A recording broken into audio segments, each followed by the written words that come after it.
¿Alguna vez te has preguntado qué es una crisis financiera? Es una perturbación más o menos repentina que produce una pérdida considerable de valor en instituciones o activos financieros que tiene influencia decisiva en la marcha de los negocios de la actividad financiera económica general y que provoca un desequilibrio fundamental entre la demanda de los medios de financiación que realizan los sujetos económicos y la oferta que hacen las entidades o intermediarios financieros.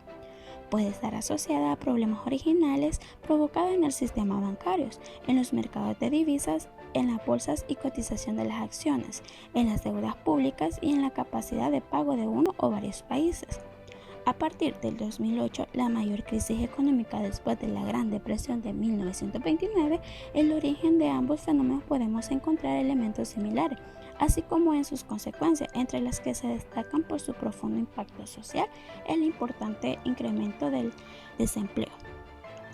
Algunos países europeos sintieron los embates de la crisis con mayor fuerza. Ese es el escenario de recortes de gasto público en educación, salud y protección social, frente a los cuales muchos defendieron la necesidad de mantener el compromiso precrisis de destinar el 0.5% del PIB a cooperación para el desarrollo, mientras a otros aumentándolo hasta alcanzar el 0.7%.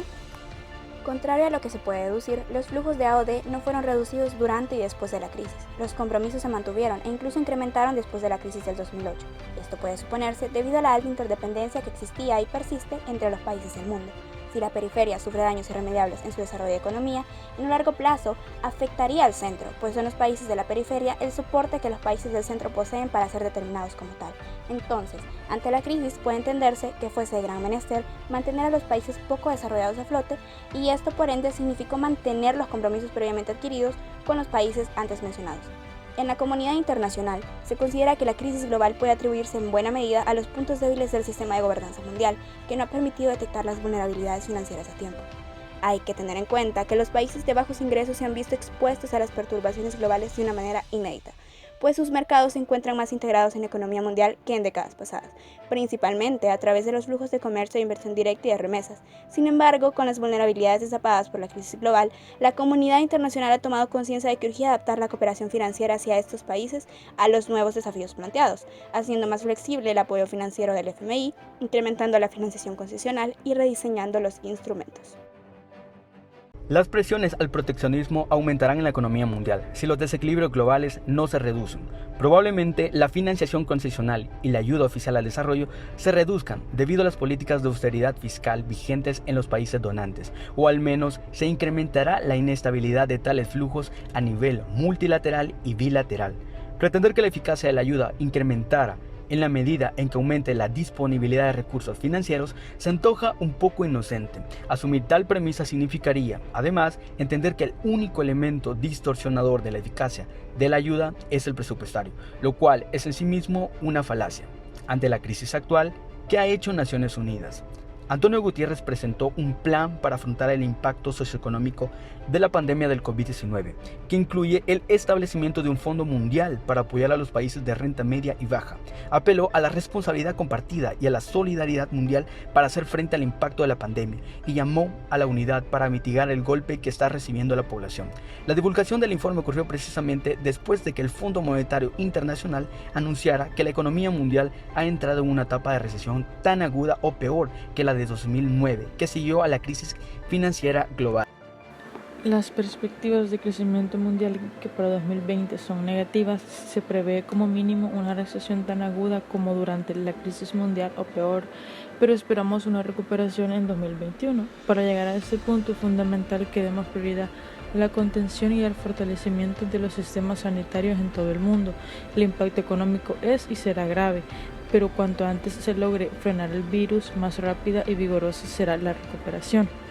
Alicia Bárcena es la secretaria ejecutiva de la Comisión Económica para América Latina y el Caribe. Ella destacó la importancia de la cooperación internacional y afirmó que la superación de la crisis dependerá de la fortaleza económica de cada país.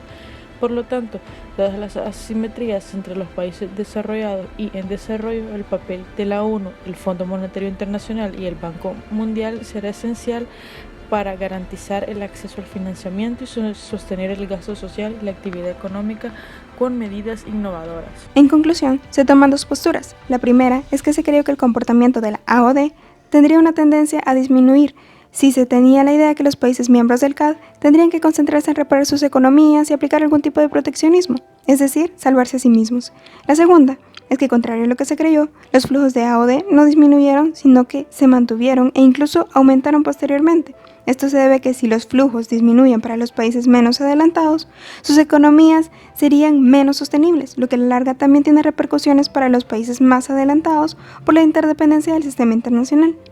En la actualidad, la evolución de la pandemia originada por el virus COVID-19 ya está afectando la economía mundial. Se prevé que las grandes potencias que han sido afectadas por el virus podrían mantener sus flujos de AOD, ya que diversos organismos han dicho que la recesión que dejaría la pandemia sería incluso peor que la de 2008, la cual se caracterizó por una recuperación bastante lenta, ya que estados, empresas y particulares presentaban elevados niveles de deuda, pasaron por un largo periodo de reestructuración para recuperarse, y bueno, con base a eso podemos decir que la AOD no disminuirá y si lo hace debería ser en menor medida, aunque esto llegaría a afectar aún más la situación mundial en términos de interdependencia, característica de un mundo globalizado.